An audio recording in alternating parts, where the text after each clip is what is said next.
Astagfirullahaladzim, nah hakiki Tuhan. Astagfirullahaladzim. Astagfirullahaladzim. La haula wala quwata illa billah. La haula wala quwata illa billah.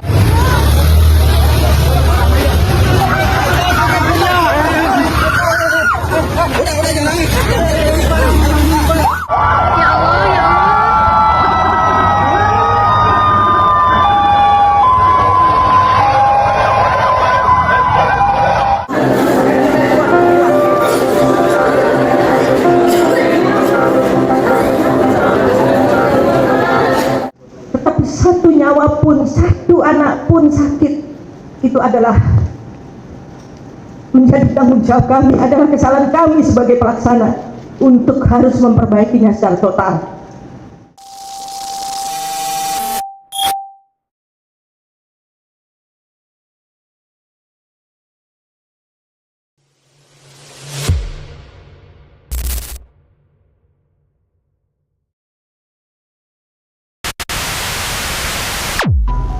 Jadi sekali lagi, pada anak-anak saya yang tercinta di seluruh Indonesia dan juga para orang tua, saya mohon maaf atas semua BGN dan berjanji tidak akan lagi terjadi. Jakarta, Amateur News. Air mata tak terbendung ketika Wakil Kepala Badan Gizi Nasional BGN, Nanik S. Deyang, menyampaikan permintaan maaf yang penuh penyesalan terkait insiden keracunan massal program Makan Bergizi Gratis (MBG) yang melanda ribuan pelajar di berbagai daerah Indonesia. Dalam konferensi pers yang berlangsung pada hari Jumat, tanggal 26 September, Nanik berbicara dengan suara bergetar, menegaskan bahwa musibah ini adalah tanggung jawab penuh lembaga yang ia pimpin bersama jajarannya. Dari hati saya yang terdalam, saya mohon maaf atas nama BGN, atas nama seluruh SPPG di Indonesia. Saya mohon maaf. Saya seorang ibu, melihat gambar-gambar di video, sedih hati saya, ucapnya sambil meneteskan air mata. Nanik menekankan, kasus ini tidak bisa dianggap sebatas data atau sekadar hitungan angka. Bagi dirinya, setiap korban adalah nyawa yang tak ternilai. Tetapi satu nyawa pun, satu anak pun sakit. Itu adalah tanggung jawab kami.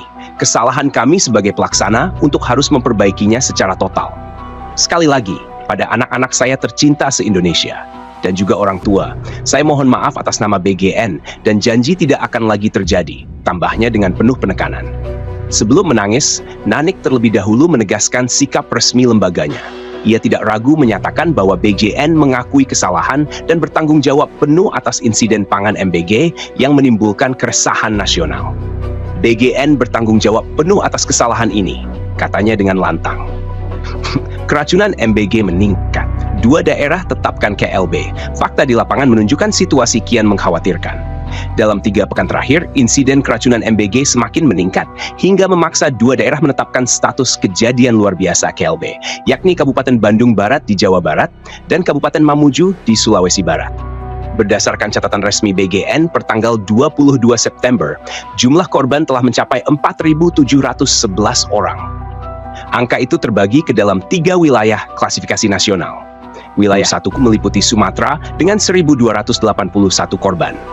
Wilayah 2 meliputi Jawa dengan 2.606 korban, serta wilayah T yang mencakup Kalimantan, Bali, Sulawesi, Nusa Tenggara Timur, Maluku, dan Papua dengan 824 korban. Namun, data berbeda dirilis Jaringan Pemantau Pendidikan Indonesia. Hingga tanggal 21 September, mereka mencatat korban sudah menembus 6.452 orang. Angka tertinggi berada di Jawa Barat dengan 2.012 korban, disusul Daerah Istimewa Yogyakarta 1.047 orang, Jawa Tengah 722 orang, Bengkulu 539 orang, dan Sulawesi Tengah 446 orang. Ironisnya, jumlah tersebut terus bertambah. Laporan terbaru datang dari Kabupaten Sumedang, Jawa Barat, di mana sebanyak 103 siswa di Kecamatan Ujung Jaya dilaporkan keracunan setelah menyantap makanan MBG pada hari Jumat, tanggal 26 September. Sentilan Nanik terhadap politikus pencari proyek. Di tengah situasi darurat ini, Nanik juga mengungkap hal yang membuat publik terkejut sekaligus geram. Ia menuturkan bahwa ada politikus yang justru memanfaatkan momentum krisis untuk meminta jatah proyek dapur penyedia makanan MBG. Makanya serius nih ada yang WA saya, Mbak nyenyenyenye. Saya jawab, kamu politikus bukannya bantu saya bagaimana mengomunikasikan soal keracunan, malah minta dapur, ungkap Nanik dalam konferensi pers. Ia menambahkan, dirinya sama sekali tidak menanggapi pesan tersebut dan memilih untuk langsung memblokir nomor sang politikus.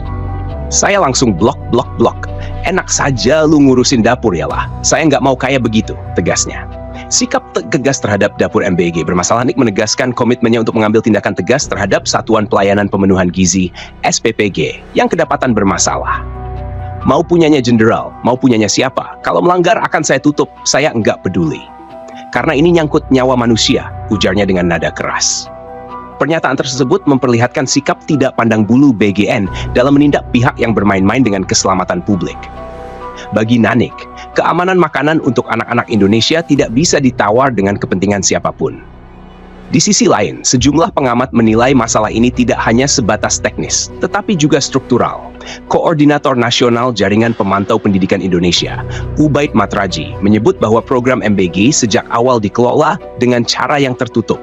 Sistemnya tidak akuntabel, pengelolaannya tidak transparan, orang-orang yang terlibat tidak kredibel. Jadi rusak semua sistemnya, ucap Ubaid dengan lantang.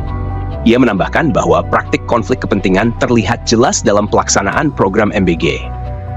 Dari tahap perencanaan hingga penunjukan dapur, semuanya syarat dengan aroma politik dan perebutan kepentingan.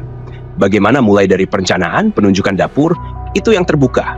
Jangan tiba-tiba TNI ambil jatah berapa dapur, polisi ambil jatah berapa dapur, parpol, DPR gitu kan. Itu main-main ini, ujarnya penuh kritik. Kesimpulan, kasus keracunan massal MBG adalah tamparan keras bagi pemerintah dan BGN. Ribuan anak sekolah menjadi korban akibat lemahnya pengawasan, tidak transparannya sistem, serta konflik kepentingan yang menyelimuti program yang sejatinya bertujuan mulia.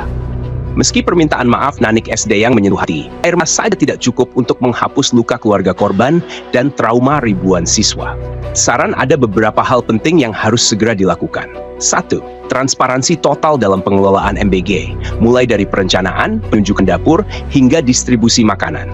2. Pengawasan ketat dari lembaga independen agar tidak ada lagi ruang untuk praktik main mata atau konflik kepentingan.